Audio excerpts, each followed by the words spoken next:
soit trop bien élevé entre nous, pour cette façon de ne pas être d'accord.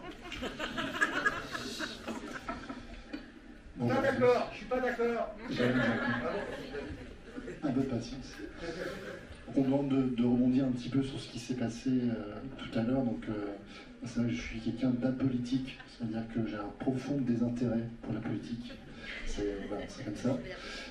Forcément, les choses m'intéressent un peu plus aujourd'hui, puisqu'on en est à devoir quémander notre liberté, puisque les choses pour lesquelles nous pouvions librement faire, avant donc, cette loi du 5 août 2021, et bien aujourd'hui, nous sommes contraints par un fameux pass sanitaire, pass vaccinal, pass sociétal.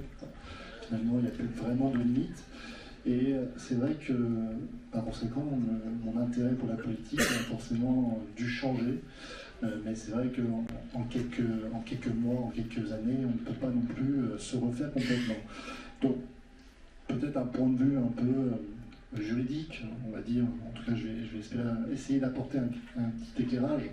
Effectivement, les institutions de la Ve République ont déjà été dévoyées dès 1962, dès l'instauration du suffrage universel direct du président de la République, puisqu'on a changé la nature finalement du régime, qui est à la base un régime parlementaire dans lequel le gouvernement est responsable devant le Parlement. Et c'est ce qui permet une sorte d'équilibre des pouvoirs. Donc aujourd'hui, effectivement, il y a une défaillance déjà institutionnelle qui s'est aggravée en fait avec la crise sanitaire. Donc finalement, il y avait déjà quelque chose qui fonctionnait mal à la base. Et aujourd'hui, effectivement, on voit bien qu'on a une majorité qui a le doigt sur la couture et qui se comporte comme une chambre d'enregistrement. Et ça, c'est pas nouveau. C'est quelque chose qui existait déjà auparavant. C'est simplement qu'aujourd'hui, nos libertés fondamentales ont été séquestrées par ce système.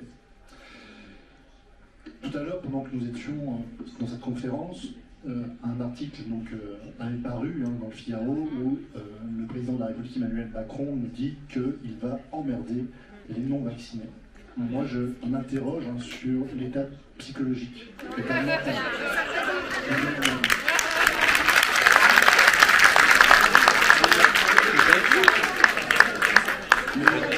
Je m'interroge juridiquement, véritablement. C'est-à-dire que, est-ce que psychologiquement, son état est compatible avec sa fonction?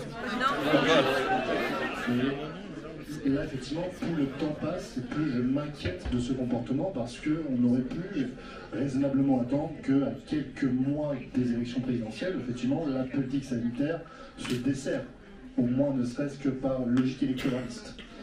Et là, effectivement, je vois un gouvernement qui s'enlise, un gouvernement qui continue, si bien que je me demande sincèrement si ces élections présidentielles vont se tenir. Je